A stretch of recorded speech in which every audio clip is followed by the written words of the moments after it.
Quelle est la situation à la frontière jordanienne après l'offensive à Deraa?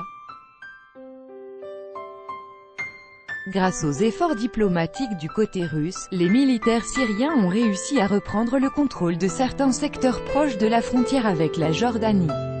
Un correspondant de Sputnik en Syrie a pu être le témoin privilégié de ces récents succès militaires et s'est entretenu avec les acteurs principaux sur le terrain.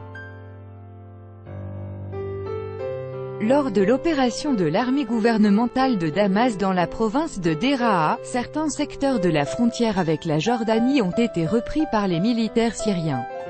Un correspondant de Sputnik a examiné la situation et s'est entretenu avec les acteurs présents sur place. Il y a encore beaucoup de travail, du renforcement des positions militaires syriennes aux abords de la frontière, aux négociations avec des radicaux prêts à collaborer avec Damas, a estimé un représentant du Centre russe pour la réconciliation des parties en conflit en Syrie. Des officiers russes du centre mènent des discussions avec le groupe Shabab al-Sunna sur des transferts de matériel militaire des combattants vers les forces gouvernementales syriennes. Les radicaux, qui contrôlent la ville de Bosra à 15 km de la frontière et ses environs, ont indiqué être prêts à lutter contre d'autres groupes terroristes, à se réconcilier avec les militaires syriens et à transmettre à Damas les territoires qu'ils contrôlent encore. À l'issue des négociations, Shabab al-Sunna a transmis aux militaires syriens des chars, des véhicules d'infanterie et des canons motorisés.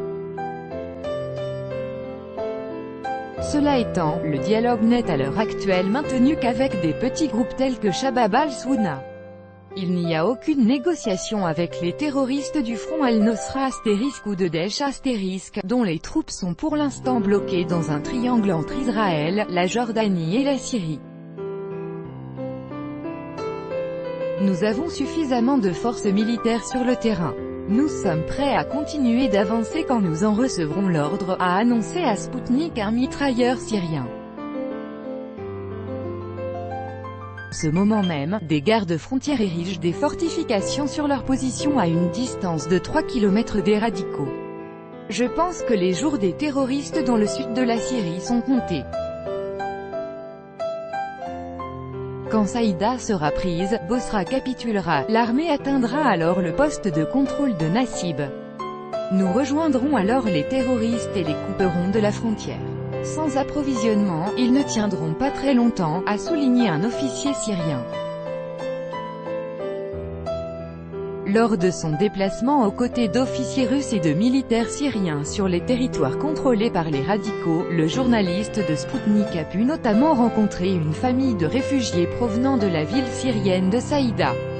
Une femme lui a raconté qu'ils avaient fui la ville car des terroristes voulaient forcer son mari à combattre dans leur rang contre l'armée gouvernementale et la menaçaient de prendre sa fille de force comme épouse.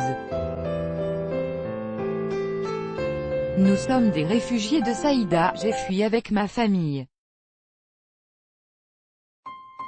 Nous n'avons nulle part où aller et notre voiture est en panne, a déclaré le chef de famille à Sputnik. Les leaders des groupes armés de la province syrienne de Deraa ont convenu de mettre un terme aux hostilités et de remettre leurs armes, a indiqué le 7 juillet le ministère russe de la Défense. Auparavant, les troupes gouvernementales syriennes avaient atteint la frontière avec la Jordanie dans le gouvernorat de Deraa et repris le contrôle d'un tronçon de près de 6 km de long. L'armée syrienne a repris le contrôle de la route reliant Damas à Amman jusqu'au point de passage frontalier Nassib, a annoncé samedi à Sputnik une source militaire.